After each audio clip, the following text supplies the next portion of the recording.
Olá pessoal, tudo bem?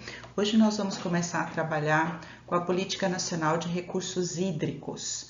Nós temos várias legislações nacionais tratando sobre determinados recursos naturais. Nós temos também uma bem importante que é a Política Nacional de Resíduos Sólidos. Mas hoje nós vamos trabalhar então com esse ponto aqui, trabalhando com recursos hídricos, entendendo um pouquinho, né, sobre a água e também a diferença entre água e recursos hídricos. Então, para entender a importância do nosso país frente, né, a nível mundial, nós temos uma quantidade de água doce que é produzida pelo seu ciclo natural e hoje basicamente é a mesma que nós tínhamos em 1950 e que deverá permanecer inalterada até 2050. Então, nós temos uma 97,5% de água salgada e 2,5% só de água doce. Então, olha só a diferença que nós temos de água doce, né, a nível mundial, e o cuidado que nós temos que ter com a preservação dessa água. O panorama e a problemática da água no mundo e no Brasil. Então, a distribuição de água doce superficial no mundo, nós temos ali, separei então alguns continentes e alguns países específicos, mas se vocês observarem, a quantidade de água que nós temos no Brasil é muito grande frente aos outros países, né? Vejam que ali eu estou falando na Europa inteira, 7%, na África inteira, 9%, e só no Brasil nós temos 12% da água doce superficial. Lembrando, claro, que nós vamos ter águas doce superficial e nós temos também água doce subterrânea. E nós temos grandes bacias de água subterrânea aqui no Brasil também. Então, e isso a gente só considerando a vazão das águas no Brasil, se consideradas também as vazões provenientes de países estrangeiros, como a Bacia Amazônica, o Uruguai e o Paraguai, esse número sobe então para 18% da disponibilidade hídrica mundial. Então, realmente é um diferencial muito grande do nosso país frente aos outros países. E dentro dessa realidade, então, da água doce, nós temos algumas problemáticas que nós precisamos observar. A primeira delas seria o tratamento dessa água, né? Como que nós estamos cuidando dessa água, como é que ela está, a poluição dessa água. E um outro fator que nós temos que cuidar é quanto se gasta de água por dia. Então, eu trouxe aqui alguns dados para vocês verificarem. Se vocês olharem os canadenses e os norte-americanos, olha a quantidade que um canadense e um norte-americano gasta por dia, né, de água. Ali nós temos o Brasil, né, 187 litros, que é bem inferior ao Canadá e aos Estados Unidos, ao Japão, mas ainda é um nível muito grande de desperdício de água que uma pessoa gasta então por dia. Então, para entender um pouquinho isso, nós chamamos esse gasto de água de uma pessoa, nós chamamos de pegada hídrica. Então, a pegada hídrica é o rastro que deixamos ao consumir água direta e indiretamente. E o consumo de água no planeta está ligado às diversas funções da água, tanto no cotidiano das pessoas, como na produção de alimentos, de roupa, papel, entre outros. Então, essa quantidade de água que nós gastamos no dia a dia, nós chamamos pegada hídrica. Então, algumas pessoas têm uma pegada hídrica muito alta e outras pessoas que economizam um pouquinho a água teriam uma pegada hídrica menor. Então, o cuidado que a gente tem que ter para diminuir essa nossa pegada hídrica. E cada produção de um produto, né, cada fabricação de um produto, ele possui uma pegada hídrica. Então, essa pegada hídrica do produto seria o volume de água gasto na produção de bens e serviços e ela ajuda a criar estratégias para a redução do consumo desse valioso recurso. Então, para produzir uma roupa, nós temos uma quantidade de água que é gasto. Para produzir a Coca-Cola, nós temos também uma quantidade grande de água que é gasta, isso seguindo um exemplo. Então, essa pegada hídrica, ela representa a quantidade do produto, né? Representa a quantidade de água que nós gastamos para produção daquele produto que nós estamos consumindo. E dentro dessa pegada hídrica, então, ela vem dividida em 3 tipos. Nós temos o que nós chamamos de pegada azul, que seriam as águas das fontes de água doce, de superfície ou subterrâneas. Nós temos a pegada verde, que é a água proveniente da chuva ou umidade do solo. E nós temos a pegada cinza, que é a água para diluir os poluentes e devolver a água tratada às redes de esgoto. Então, dentro do que nós vimos sobre a pegada hídrica, verifiquem, por exemplo, né, para a produção de uma xícara de café, 140 litros de água, 1 quilo de milho, 900 litros de água, uma dúzia de ovos, 2.400 litros de água, 1 quilo de carne bovina, 15.500 litros de água. Então, esse quadro aqui, ele demonstra, né, a quantidade de água que nós gastamos para a produção de determinados produtos. Eu coloquei aqui produtos meramente exemplificativos, mas nós teríamos, ali embaixo eu coloquei a fonte, vocês podem ir até lá, quem ficar com curiosidade para verificar a quantidade de água que nós gastamos para essa produção, né? Então, o cuidado que nós precisamos ter também e a conscientização ambiental no consumo desses produtos, porque eu sempre digo, o que é importante é identificarmos, sermos informados, né? Eu vejo que o princípio da informação ele é essencial quando a gente fala, por exemplo, de uma pegada hídrica, porque se eu também não tenho essa informação, como que eu vou fazer uma escolha, às vezes, num tipo de produto para consumir? Então, esse princípio da informação, ele é importantíssimo, né? Para que as pessoas tenham consciência, que eu não estou nem falando de educação ambiental, eu estou falando de consciência ambiental para a produção, para o consumo e a escolha, né, do consumo de determinados produtos. E dentro das maiores reservas de água doce, então, do mundo, nós já vimos que o Brasil tem um grande destaque naquele quadro anterior que eu passei para vocês. Então, eu separei aqui, ó, o Brasil, 13,22, ainda aparece entre os 5 maiores países, né, que possuem reservas de água doce, a Rússia, o Canadá, os Estados Unidos e a China. Então, realmente, nós temos um potencial hídrico muito grande. O panorama e a problemática da água no Brasil. Então, de acordo com o Instituto Brasileiro de Geografia, o IBGE, e o Conselho Nacional de Recursos Hídricos, o país possui 12 bacias hidrográficas que estão distribuídas em todo o território nacional. Então, aqui eu trouxe esse mapa para que vocês possam verificar como que está essa distribuição das bacias hidrográficas no Brasil. E ali, claro, a Amazônia é a maior bacia hidrográfica que nós temos. Depois nós temos essa em azul claro, que é Tocantins e Araguaia. Depois esse cinza, nós temos São Francisco. Enfim, aqui dá para ter uma noção da distribuição dessa água doce a nível do Brasil.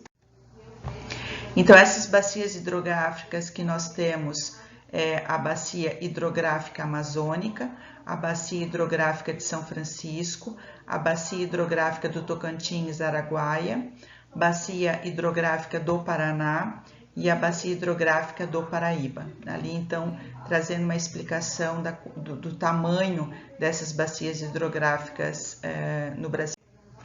E ainda temos a bacia hidrográfica do Paraguai, a bacia hidrográfica do Atlântico Norte Oriental, bacia hidrográfica Atlântico Nordeste Ocidental, bacia hidrográfica Atlântico Leste, bacia hidrográfica Atlântico Sudeste e bacia hidrográfica Atlântico Sul e bacia hidrográfica do Uruguai. Então, todas elas localizadas no território nacional. E aí vem uma pergunta: a água, ela deve ser considerada como um bem móvel ou um bem imóvel? Então, nós temos uma previsão, né, da água também na Constituição Federal, e fica então determinado que no leito dos corpos hídricos, os rios e os lagos, nós temos um bem imóvel de domínio público, enquanto que fora do leito, quando ela é apropriada pelo usuário de acordo com as normas e regulamentos aplicáveis, ela é considerada como um bem móvel. Tá? Então, essa água que nós utilizamos, ela é considerada como um bem móvel, e aquela água, então, que está nos rios, nos lagos, é considerada como um bem imóvel. E o que eu comentei com vocês, a diferença, então, de água e de recursos hídricos, né? A água é a substância natural, descomprometida com qualquer uso ou utilização. Já o recurso hídrico é aquela água que já tem um bem econômico, passível de utilização para tal fim, que seria então a água que nós consumimos, que seria a água que nós compramos para consumo, né?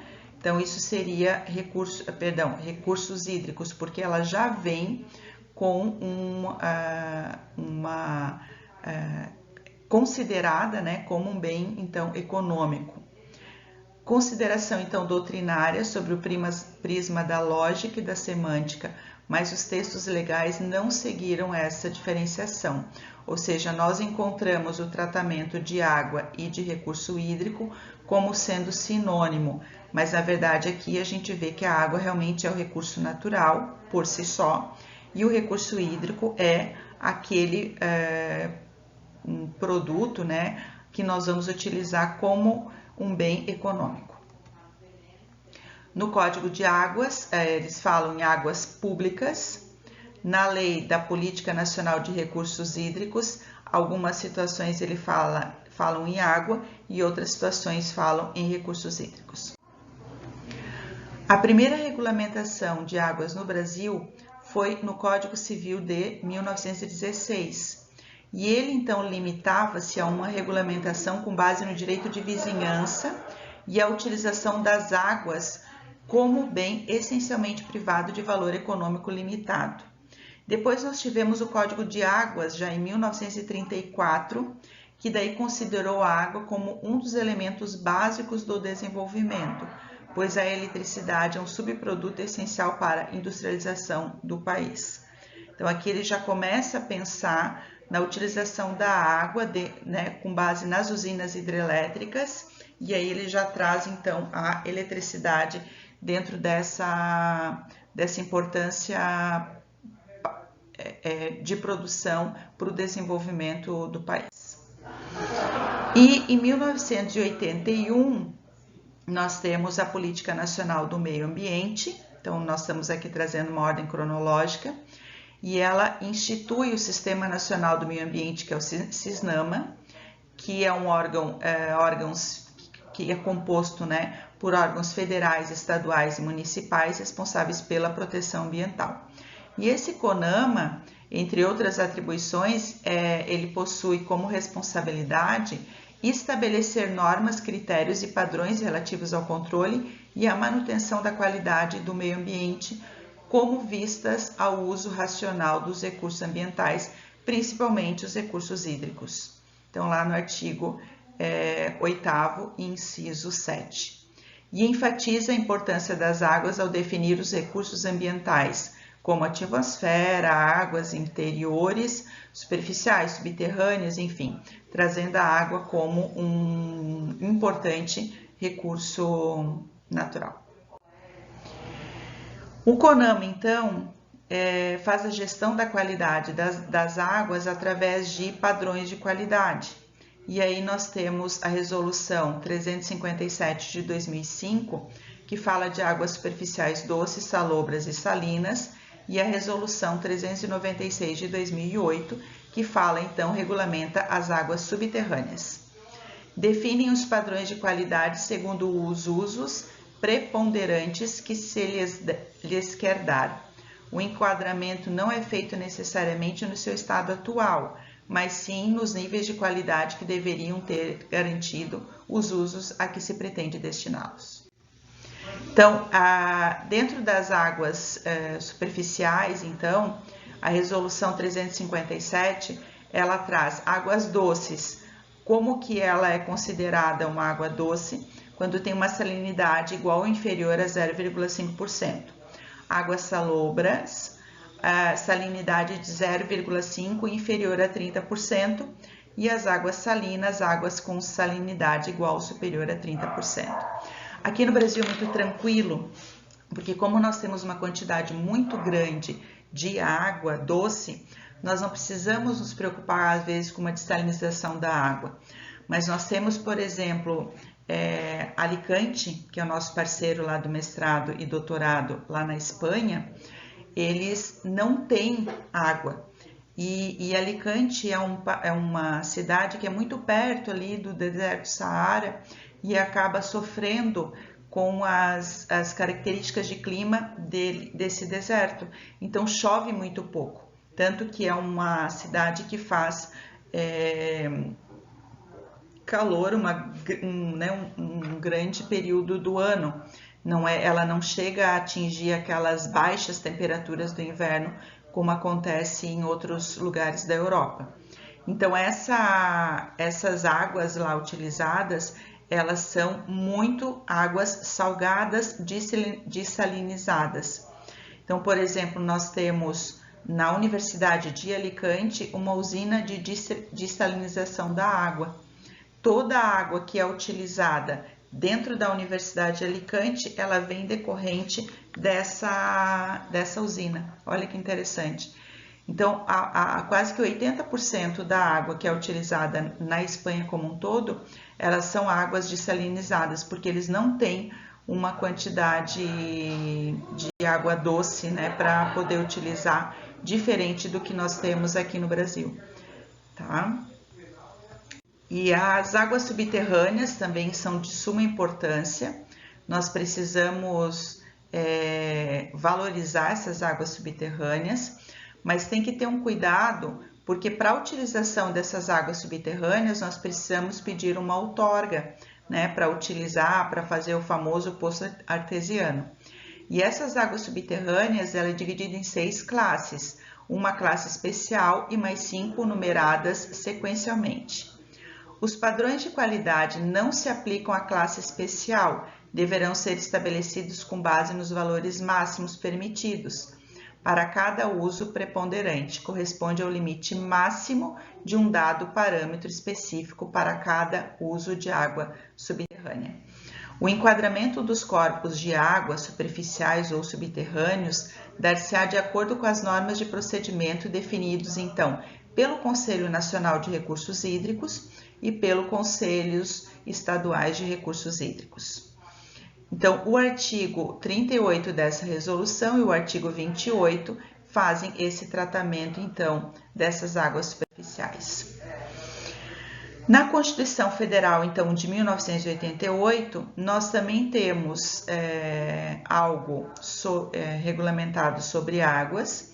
Então, lá no artigo 225, ele já diz, né, que é um meio ambiente ecologicamente equilibrado, bem de uso comum do povo, essencial à saúde e qualidade de vida, impondo-se ao poder público e à coletividade o dever de defendê-los e preservá-los para as futuras e presentes gerações. E aí nós temos questões na Constituição com base nessa proteção ambiental ligadas ao domínio da água, competências legislativas e competências administrativas. Quanto ao domínio, relacionado então à matéria de águas, refere-se não apenas à propriedade desse bem, mas ao poder-dever inerentes aos poderes públicos de cuidar e protegê-lo no interesse de toda a sociedade, incluindo as futuras gerações. Então, quando fala em domínio, eles colocam que as águas pertencem à União, aos estados e ao Distrito Federal, e esses entes públicos, então, eles têm uma responsabilidade do cuidado com essas águas. E desde a Constituição de 46, os municípios não são detentores do domínio hídrico. ao contrário do que havia previsão no Código de Águas, né? E o mesmo também vale para particulares. Então, hoje, o domínio, que é essa, então, responsabilidade pelo cuidado da água, ela é da União ou dos estados ou do Distrito Federal. Então, da União, o que seria de domínio da União? Lagos, rios e quaisquer correntes de água em terrenos de seu domínio ou que banhem mais de um estado, sirvam de limite com outros países ou se estendam a território estrangeiro ou dele provenham, bem como os terrenos marginais e as praias fluviais. Praias marítimas, o mar territorial, os potenciais de energia hidráulica, né? E no caso do Estado e do Distrito Federal, nós teríamos as águas superficiais ou subterrâneas, fluentes, emergentes e em depósito, ressalvadas nesse caso, na forma da lei, as decorrentes de obras da União. A Política Nacional de Recursos Hídricos, ela vem surgindo, então, em 1997, né, com a Lei 9.433, e ela traz, então, um sistema de gerenciamento desses recursos hídricos. Alterou de forma substancial o ordenamento jurídico aplicável às águas, cristalizando princípios de gestão de recursos hídricos consagrados, produtos de conferências internacionais e da discussão no âmbito da sociedade civil, da comunidade científica e dos poderes públicos. Os fundamentos da Política Nacional de Recursos Hídricos é domínio público das águas, dentro daquilo que a gente já viu, a água como bem de valor econômico, que é o consumo dessa água, o uso dessa água com um gasto. Esse gasto pelo consumo da água, ele é analisado com base no que o poder público gasta para poder trazer uma água de qualidade, para trazer a água até a sua residência. Prioridades no uso da água, bacia hidrográfica com base na gestão descentralizada e participativa. Quanto ao domínio, então, público das águas, nós devemos respeitar aos ditames constitucionais que nós trabalhamos anteriormente e o bem de domínio público, adstrito ao regime jurídico de direito público. Então, quais são as consequências de nós termos esse regime jurídico de direito público? Necessidades de autorização, então, do poder público para as derivações lançadas de efluentes, para diluição e qualquer atividade que implique alteração de regime hídrico, consubstanciada na outorga de direito de uso de recursos hídricos, observadas as condições estabelecidas na legislação ambiental e nos processos de licenciamento ambiental, que seria, por exemplo, a utilização e venda das águas minerais, né, que a gente utiliza. Sujeição dos usuários à fiscalização e aplicação de penalidades quando infringirem as normas relativas ao uso e à proteção dessa água. Água como bem de valor econômico implica afirmar, então, que a água é material, suscetível de valoração, e para sua utilização são impostas restrições de cunho administrativo e de natureza financeira. Por exemplo, a cobrança pelo uso dos recursos hídricos, com vistas a proceder ao controle do uso e evitar a escassez e injustiças, como a falta de acesso à água para as necessidades básicas e para o consumo humano. Prioridades no uso da água. A água, além de ser um bem de valor econômico, é essencial à vida, de modo que a lei determina que em situações de escassez a prioridade é um consumo humano e a dessedentação dos animais.